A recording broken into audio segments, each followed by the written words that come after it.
नमस्कार दोस्तों। साल 2014 में जब प्रधानमंत्री पद के उम्मीदवार के रूप में नरेंद्र मोदी का नाम सामने आया था, तो ऐसे में राजनीति के बड़े-बड़े धुरंधर आश्चर्य में थे कि आखिर नरेंद्र मोदी ही प्रधानमंत्री पद के उम्मीदवार क्यों हैं।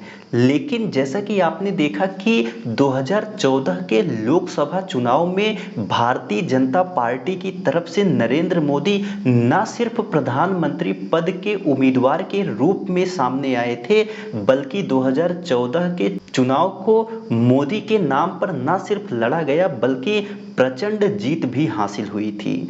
ऐसे में एक 2014 का दिन था और एक आज का दिन है। पिछले 11 सालों में नरेंद्र मोदी के नेतृत्व में पूरा देश आगे बढ़ रहा है।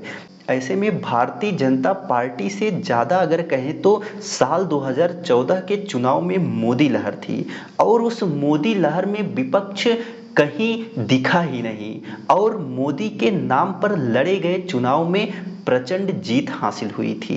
जैसा कि इस प्रचंड जीत के बारे में प्रधानमंत्री नरेंद्र मोदी ने भी नहीं सोचा होगा कि वह साल 2014 से लेकर के आज यानी कि 2025 तक भारत के प्रधानमंत्री होंगे, वो भी तीन बार। प्रधानमंत्री के रूप में नरेंद्र मोदी ने 2014 से लेकर के 2019, 2019 से लेकर के 2024 और 2024 में तीसरी बार जीत करके 2025 चल रहा है, आज एक साल तीसरे टर्म का भी पूरा कर लिया है। तो ऐसे में पूरे 11 सालों तक नरेंद्र मोदी ने भारत के प्रधानमंत्री के रूप में अपना कार्यभार संभाला है।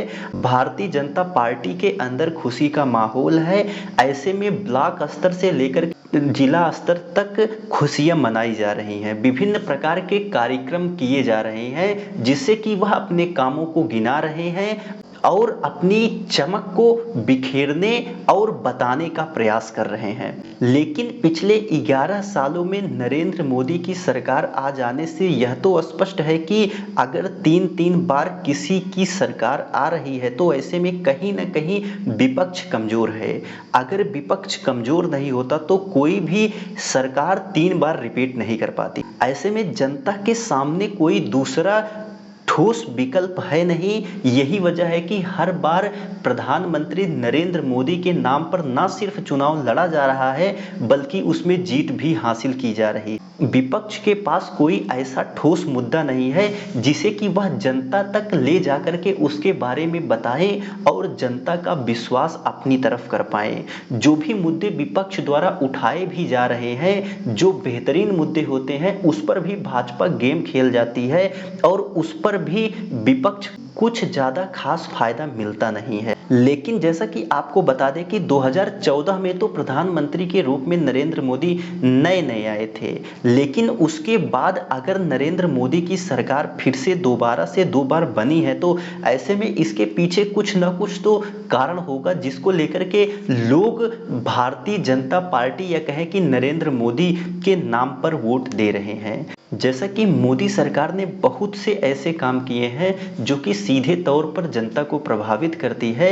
यही वजह है कि जनता सीधे रूप से नरेंद्र मोदी के नाम से कनेक्ट कर पाती है और उनको वोट देकर के चली आती है। मोदी सरकार में कई ऐसे फैसले लिए गए हैं जो कि जनता को सीधे रूप से प्रभावित करते हैं। फिर उसमें चाहे जनधन की योजना हो या फिर आयुष्मान भारत हो या फिर उज्ज्वला योजना हो, जैसा कि इन योजनाओं से जनता सीधे रूप से सरकार से अपने आप को कनेक्ट कर पाती है। इसके साथ साथ किसान सम्मान निधि जैसी ऐसी योजनाएं हैं जो कि मोदी सरकार के ऊपर जनता का विश्वास को बढ़ाने का काम करती है। इसके साथ साथ मोदी सरकार में आधारभूत ढांचे का भी सुदृढ़ विकास हुआ है। पहले की तुलना में अब सड़कें ज़्यादा बेहतर दिखाई देती हैं। यही वजह है कि जब भी कोई व्यक्ति सड़कों पर निकलता है और उसे बेहतर सड़कें दिखाई देती हैं तो ऐसे में कुछ ना कुछ कहीं ना कहीं इसका भी प्रभाव उसके ऊपर पड़ता है और वोट देने के समय इन सब का ध्यान रख करके ही वह वोट देता है। इसके अलावा भी मोदी सरकार ने कई साहसिक फैसले लिए हैं, जैसे 3 तलाक, पाकिस्तान के ऊपर सर्जिकल स्ट्राइक, उसके बाद अभी हाल फिलहाल में हुए ऑपरेशन सिंदूर, जम्मू कश्मीर से अनुच्छेद 370 को निष्क्रिय करना, पाकिस्तान पर एयर स्ट्राइक करना, ये सब ऐसी चीजें रही हैं जिसने कि मोदी सरकार कि लोकप्रियता को बढ़ाने का काम किया है। लोग इससे अपने आप को जुड़े हुए महसूस कर पाते हैं। मोदी सरकार ने कई ऐसे भी फैसले लिए हैं जिससे कि जनता खुश नहीं थी, चाहे वह कृषि कानूनों को ही उठा करके देख लीजिए, या फिर नोटबंदी हो, या फिर नई शिक्षा नीति हो, या फिर तरह तरह की ऐसी ही योजनाएं हैं जो कि पूरी तरह से विफल देखने को मिलती हैं।